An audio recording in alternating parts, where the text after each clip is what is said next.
In the summer of 1941, Operation Barbarossa began with a level of confidence rarely seen in modern warfare. German forces advanced rapidly across the Soviet Union, encircling entire armies and capturing vast territories in a matter of weeks. To many within the German High Command, it appeared that victory was not only possible, but inevitable. Reports from the front described continuous success, collapsing Soviet defenses, and large numbers of prisoners. The campaign seemed to confirm everything German planners had expected: a short war, a decisive victory, and the destruction of the Soviet Union before the end of the year. But beneath this early momentum, some German generals were already beginning to notice signs that did not align with that expectation. Before we continue, if you appreciate structured and historically accurate World War II content, we truly value your support. At WW2 Confidential, we focus on real decisions, real consequences, and the realities behind the events. Make sure to subscribe and let us know in the comments where you are watching from. It helps us continue producing these videos. While the speed of the advance impressed even experienced commanders, the scale of the Soviet Union quickly introduced new challenges.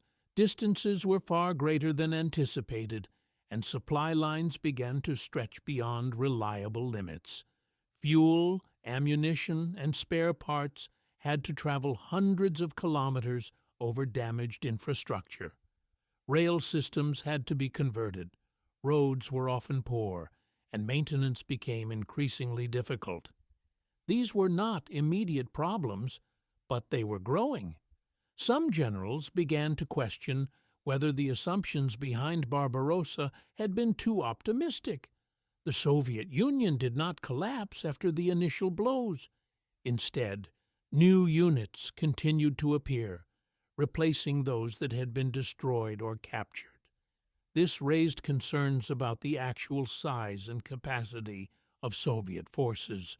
Intelligence estimates had underestimated both the number of divisions and the ability of the Soviet state to continue mobilizing. For commanders on the ground, this meant that each victory did not bring them closer to the end of the war, but simply deeper into Soviet territory. Another issue was the resilience of Soviet resistance. While early encounters often ended in German success, the pattern began to change. Defensive positions became more organized, counterattacks more frequent, and resistance more determined. Even when Soviet units were defeated, they often inflicted losses and delayed German advances. This was not the rapid collapse that had been expected. Instead, it was the beginning of a prolonged campaign. Weather and terrain also began to play a role. As summer turned toward autumn, conditions changed. Roads became more difficult to navigate, and movement slowed. Vehicles broke down more often, and supply deliveries became less predictable. These factors did not stop the advance entirely, but they reduced its speed and efficiency. For a campaign that depended on rapid movement and continuous pressure, any delay carried consequences. At this stage, confidence had not disappeared, but it was no longer absolute. Some generals began to recognize that the campaign might take longer than planned. Others questioned whether the objectives were still realistic under the current conditions. These concerns were not always expressed openly, but they were present.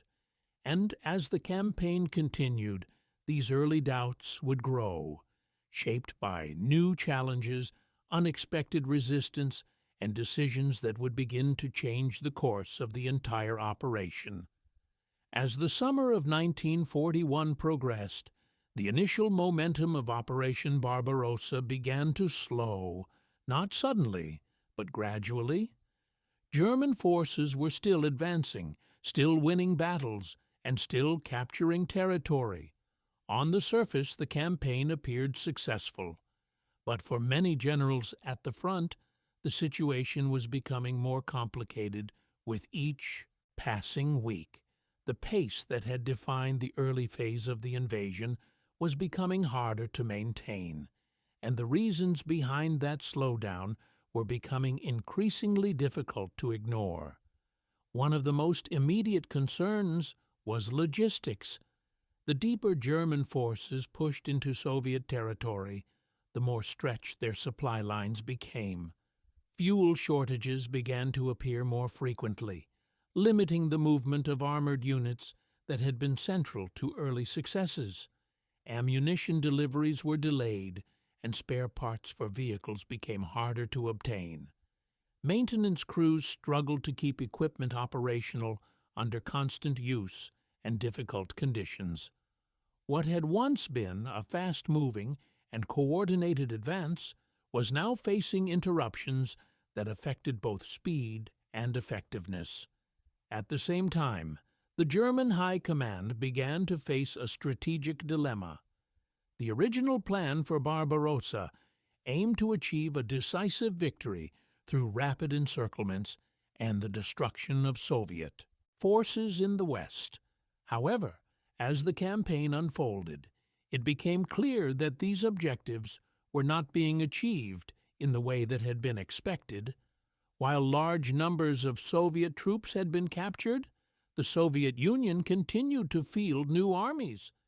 This forced German planners to reconsider their priorities. This led to a series of decisions that created tension within the command structure. Instead of maintaining a single, focused advance toward Moscow, German forces were redirected to different objectives. Some units were sent south toward Ukraine, while others continued operations in the north. These shifts were intended to secure resources and eliminate remaining Soviet forces, but they also disrupted the overall momentum of the campaign. Generals who favored a direct push toward Moscow began to question whether these changes were weakening the operation. Communication between the front and the highest levels of command also became more strained. Reports from the field highlighted the growing challenges, logistical issues, increasing resistance, and the need for clearer strategic direction. However, these concerns were not always fully acknowledged. Decisions made at the top did not always reflect the realities being experienced on the ground. This disconnect contributed to a growing sense of uncertainty among commanders. Another factor was the condition of the troops themselves. After months of continuous fighting, units were beginning to show signs of fatigue. Casualties had reduced their strength, and replacements were not always arriving at the same pace. Equipment wear and tear added to the strain. While morale remained relatively high, the expectation of a quick victory was starting to fade. Soldiers and officers alike were beginning to understand that the campaign might continue far longer than originally planned. Despite these challenges, German forces continued to achieve tactical successes. Battles were still being won, and territory was still being taken. But these victories no longer carried the same sense of inevitability. Each success came at a higher cost, and each advance brought new challenges rather than bringing the war closer to an end. For many generals, this was the point where confidence began to shift into doubt, not because the campaign had failed, but because the conditions required for success were no longer as clear as they had once seemed. And as the operation moved into the next phase, these doubts would only become more pronounced, shaped by decisions that would test both strategy and leadership under increasing pressure. By late summer and early autumn of 1941, the internal tensions within the German High Command had become more visible. The question was no longer whether Operation Barbarossa would succeed quickly, but whether its original objectives were still achievable at all. Generals who had initially supported the plan were now increasingly divided over how the campaign should proceed. The central issue was clear. Should the German army continue pushing toward Moscow, or should it focus on securing other regions first? Adolf Hitler's decision to redirect forces away from a direct advance on Moscow marked a turning point. Instead of concentrating all available strength on the Soviet capital, significant armored units were sent south to encircle Soviet forces in Ukraine and north to support operations around Leningrad. From a strategic perspective, these decisions were intended to eliminate remaining Soviet resistance and secure critical resources. But for many generals, this shift represented a loss of focus. They believed that delaying the advance on Moscow would give the Soviet Union time to regroup and strengthen its defenses. Despite their concerns, the operations in Ukraine achieved major successes. Large Soviet formations were encircled and destroyed, resulting in one of the largest captures of prisoners during the war. On paper, this appeared to validate the decision. However, these victories did not bring the campaign closer to its original goal. Instead, they extended the timeline and deepened German involvement in Soviet territory. The further the army advanced, the more difficult it became to sustain operations. At the same time, the Soviet Union continued to demonstrate its ability to absorb losses and reorganize. New defensive lines were established, and reinforcements were brought in from deeper within the country. Industrial production was relocated eastward, allowing the Soviet war effort to continue despite territorial losses. For German commanders, this resilience was becoming increasingly difficult to ignore.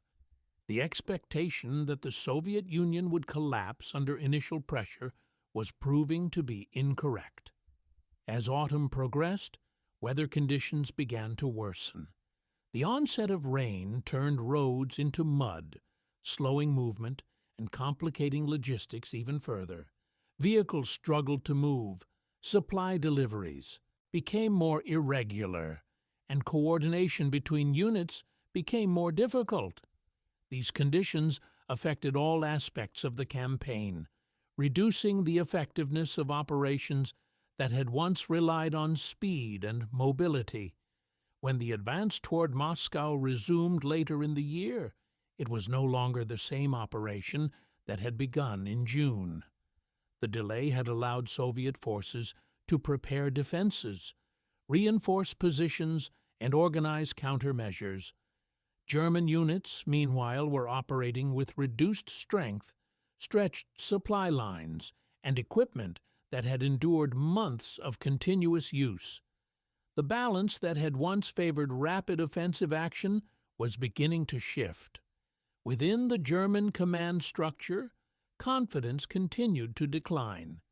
Generals who had previously supported the plan were now openly questioning its direction. Some believed that the opportunity for a decisive victory had already been lost. Others argued that the campaign could still succeed, but only under conditions that no longer existed. The unity that had characterized the early phase of Barbarossa was starting to break down. This growing divide was not just about strategy. It reflected a deeper realization. The assumptions that had shaped the invasion were no longer holding true. The Soviet Union had not collapsed, the campaign had not ended quickly, and the challenges were increasing rather than decreasing. And as winter approached, these doubts would be tested under the most difficult conditions the German army had faced so far. Conditions that would force even the most confident commanders to confront the reality of the situation. As the German advance resumed toward Moscow in late 1941, the situation had changed fundamentally from the early months of Operation Barbarossa. What had once been a fast-moving campaign driven by momentum was now a strained and increasingly fragile effort. German forces continued to push forward, but the conditions under which they operated had deteriorated significantly. The onset of winter introduced challenges that the Army was not fully prepared to face, and these conditions would test both the limits of their equipment and the assumptions behind the entire campaign. The cold arrived faster and more intensely than expected. Temperatures dropped sharply, affecting weapons, vehicles, and personnel. Engines failed to start, lubricants froze, and mechanical reliability declined. Soldiers lacked adequate winter clothing, forcing them to operate in conditions that reduced both effectiveness and morale. These were not isolated issues. They affected entire formations. The ability to maintain operations depended on equipment that was now struggling to function under extreme temperatures. At the same time, Soviet resistance intensified. Defensive positions around Moscow were reinforced, and fresh units were brought in from the east. These forces were better prepared for winter conditions and were able to operate more effectively in the environment. Counterattacks became more frequent and more organized, placing additional pressure on German units that were already dealing with logistical and environmental challenges. The expectation that the Soviet Union would be unable to mount a sustained defense was clearly no longer valid. The German advance slowed to the point where maintaining positions became as important as gaining ground.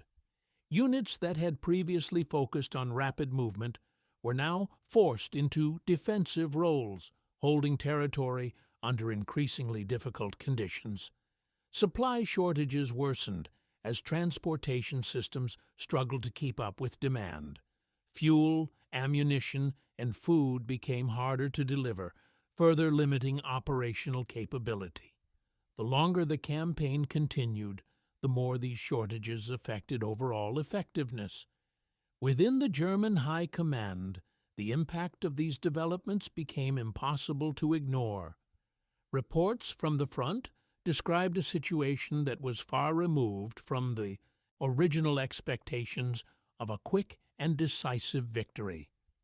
Generals who had once expressed confidence were now faced with the reality that the campaign had reached a critical point. The idea of capturing Moscow before the end of the year was becoming increasingly unrealistic. Differences in opinion became more pronounced. Some commanders argued that a strategic withdrawal or reorganization was necessary to stabilize the situation. Others believed that holding current positions was essential to prevent a larger collapse. These disagreements reflected the uncertainty that had developed within the leadership. The clear direction that had existed at the start of the operation was no longer present. The Soviet counteroffensive near Moscow marked a decisive shift. German forces were pushed back in several sectors, forced to retreat from positions they had struggled to reach. This was not a complete collapse, but it was a clear indication that the balance of the campaign had changed. For the first time, German forces were no longer advancing. They were reacting. At this point, the remaining confidence in Barbarossa began to fade more rapidly. The conditions required for success were no longer achievable, and the challenges facing the army were increasing rather than decreasing. What had begun as a campaign based on speed and decisive action had become a prolonged and uncertain struggle. And as the winter continued, the final stage of this realization would take shape, where doubt turned into recognition that the original goals of Barbarossa could no longer be achieved under any realistic circumstances. By the winter of 1941 to 1942, the turning point had already passed. Operation Barbarossa had not ended in the decisive victory that had been planned, and the conditions that had once made success possible were no longer present. German forces remained deep inside Soviet territory, but their position was fundamentally different from just a few months earlier. Instead of advancing rapidly toward clear objectives, they were now holding stretched lines under constant pressure, facing an enemy that had not collapsed and showed no sign of doing so. At this stage, the realization within the German High Command was no longer gradual. It was becoming unavoidable.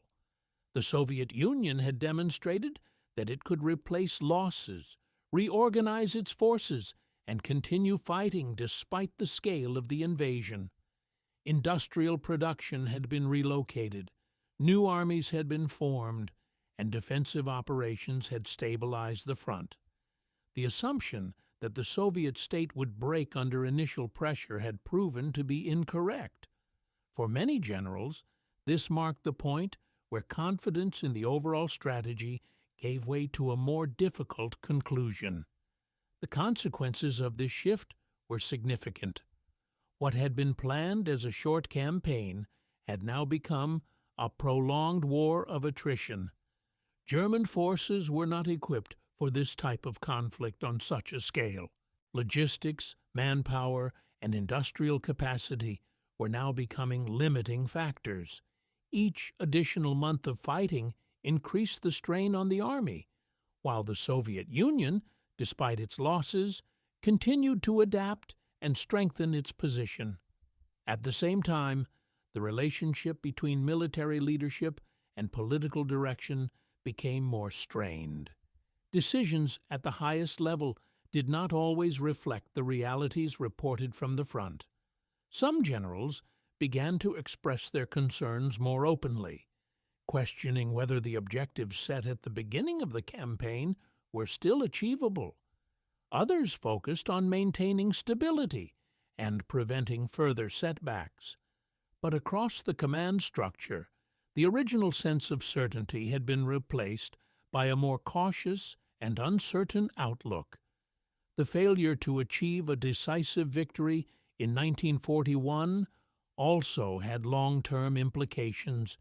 It meant that Germany would now be engaged in a multi-year conflict on the Eastern Front, requiring sustained resources and coordination. This would affect all future operations, limiting flexibility and increasing pressure on both military and economic systems. The war that had been expected to end quickly was now entering a new phase, one defined by endurance rather than speed. For the soldiers at the front, this shift was already clear. The conditions they faced, the resistance they encountered, and the challenges of maintaining their positions all pointed to the same conclusion. The campaign had changed. What had once seemed like a series of victories leading to a final outcome had become an ongoing struggle with no immediate resolution.